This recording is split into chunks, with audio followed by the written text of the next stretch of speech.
উপস্থিত সবাইকে আন্তরিক শুভেচ্ছা ও কৃতজ্ঞতা জানাচ্ছি।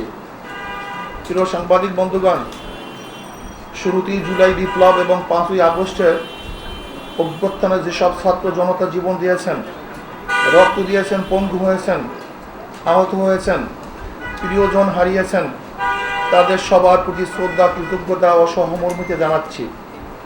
জাতির এই গৌরবান্বিত আন্দোলনে যারা যেভাবেই অংশ নিয়েছেন তাদের প্রতিও শ্রদ্ধা ও কৃতজ্ঞতা জানাচ্ছি।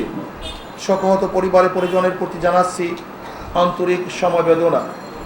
প্রিয় সাংবাদিক বন্ধুগণ, ছাত্র জনতার গণ অভ্যুত্থান পরবর্তী গত 8ই আগস্ট আন্তর্জাতিক খ্যাতিমান ব্যক্তিত্ব নোবেল জয়ী ডক্টর মোহাম্মদ ইউনূসের নেতৃত্বে একটি অন্তর্বর্তীকালীন সরকার গঠিত হয়েছে।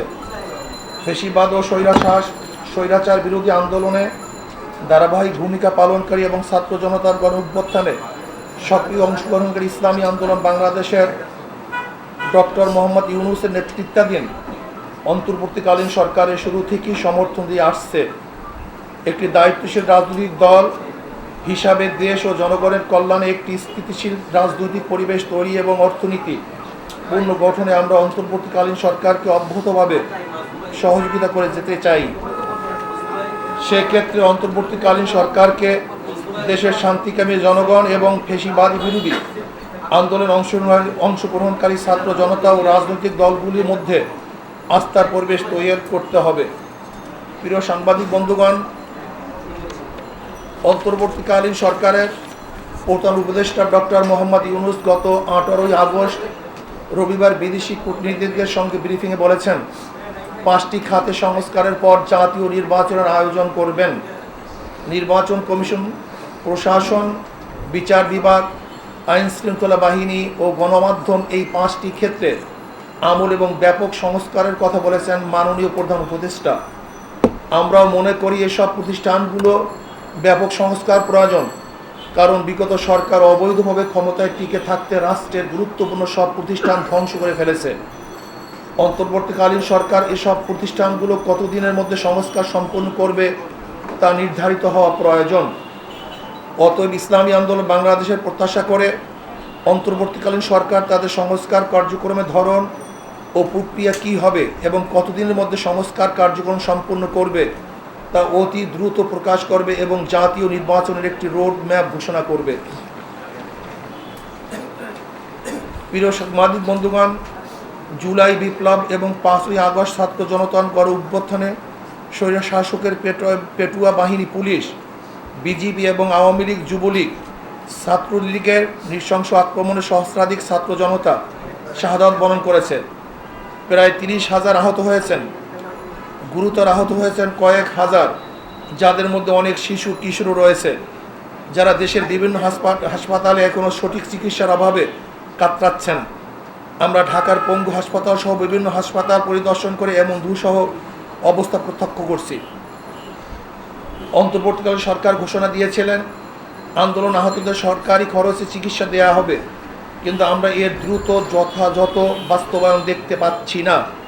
আমরা সরকারের প্রতি আহতদের দ্রুত চিকিৎসার যথাযথ উদ্যোগ গ্রহণের আহ্বান জানাচ্ছি।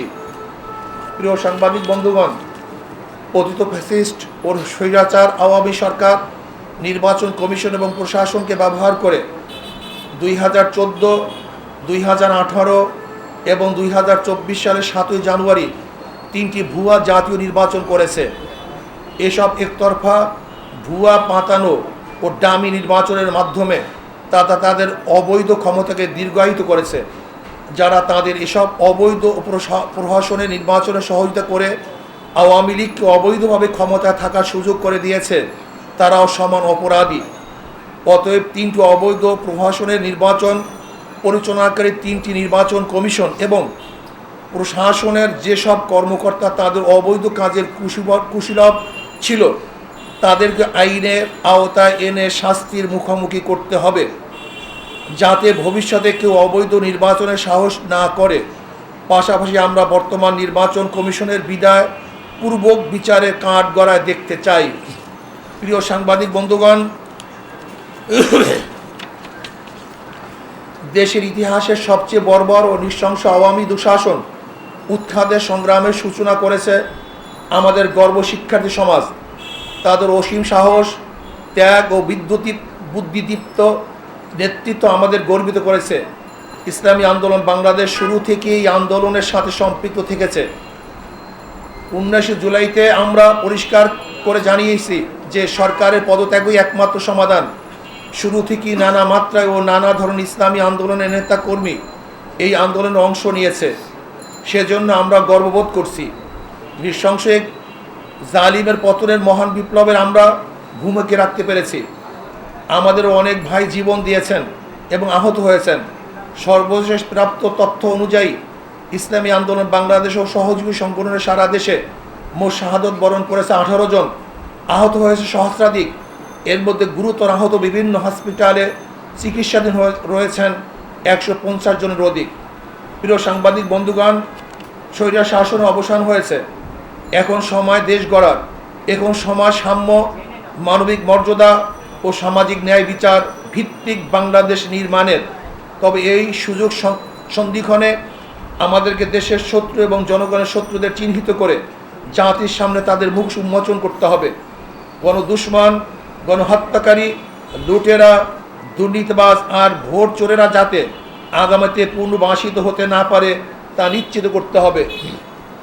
সে লক্ষ্যে গ্রহণযোগ্য তদন্ত কমিশন ও স্বতন্ত্র ট্রাইব্যুনাল গঠন করে জুলাই গণহত্যাকাণ্ডে বিচার করতে হবে। একই সাথে গত 16 বছরে সংগঠিত সকল রাজনৈতিক ও প্রশাসনিক হত্যাযজ্ঞ, গণহত্যা, গুম ও মানবাধিকার লঙ্ঘনের বিচার করতে হবে। এক্ষেত্রে যে সকল ব্যক্তি বা সংগঠন দোষী সাব্যস্ত হবে তাদেরকে রাজনীতি ও নির্বাচন থেকে স্থায়ীভাবে নিষিদ্ধ করতে হবে। 2. তদন্ত সাপেক্ষে বিগত বছর সকল দুর্নীতিবাজ ও বিদেশি অর্থ পাচারকারীদের সকল সম্পত্তি ক্রোক করে রাষ্ট্রীয় কোষাগারে জমা করতে হবে এবং বিদেশে পাচারকৃত টাকা ফেরত আনবার উদ্যোগ গ্রহণ করতে হবে। নাম্বার 3, আইন শৃঙ্খলা বাহিনী, প্রশাসন, বিচার বিভাগ সহ প্রজাতন্ত্রের যে সকল কর্মচারী আইন সংবিধান শপথ লঙ্ঘন করে অপেশাদার আচরণ করেছে তাদেরকে বিচারের মুখোমুখি করতে হবে। দেশের সংখ্যাগরিষ্ঠ ধর্মীয় জনগোষ্ঠীর চিন্তা চেতনা ও অনুভূতির বিরুদ্ধে কোনো সিদ্ধান্ত নেওয়া যাবে না। নির্বাচন কমিশনকে পুনর্গঠন করতে হবে এবং অবাধ, সুষ্ঠু, গ্রহণযোগ্য ও অংশগ্রহণমূলক নির্বাচনের জন্য সংখ্যাপতিক নির্বাচন PR পদ্ধতি চালু করতে হবে।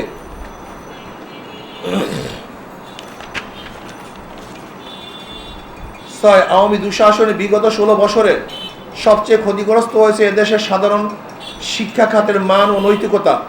এই ক্ষতি দ্রুত সময়ের মধ্যে কাটিয়ে ওঠার লক্ষ্যে দেশপ্রেমিক শিক্ষাবিদ ও উলামায়ে কেরামের সমন্বয়ে একটি জাতীয় শিক্ষা কমিশন গঠন করে প্রয়োজনীয় পদক্ষেপ গ্রহণ করতে হবে। 7. গ্রাম পুলিশকে জাতীয়করণ করে তাদের সম্মানজনক বেতন ও ভাতার ব্যবস্থা করতে হবে। প্রিয় সাংবাদিক বন্ধুগণ, ছাত্র জনতার এই আন্দোলন হত্যা, লুটতরাজ ও অবৈধ ক্ষমতা প্রয়োগের বিরুদ্ধে ছিল।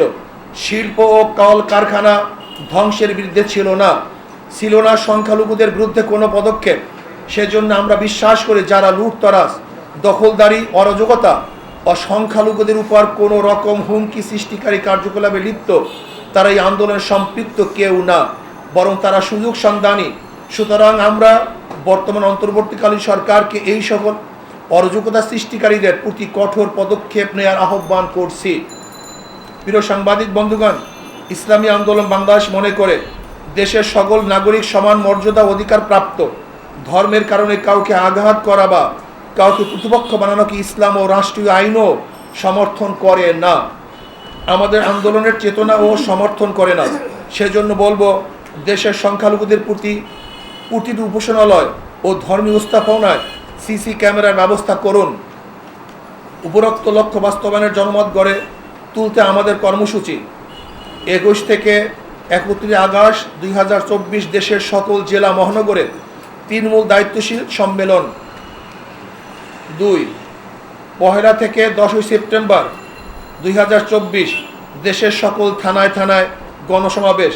প্রিয় সাংবাদিক বন্ধুগণ, পরিশেষে আবারও গণ অভ্যুত্থানে জীবন দানকারী ও আন্দোলনে সম্পৃক্ত সকলের প্রতি শ্রদ্ধা জানাচ্ছি। আল্লাহ হাফেজ।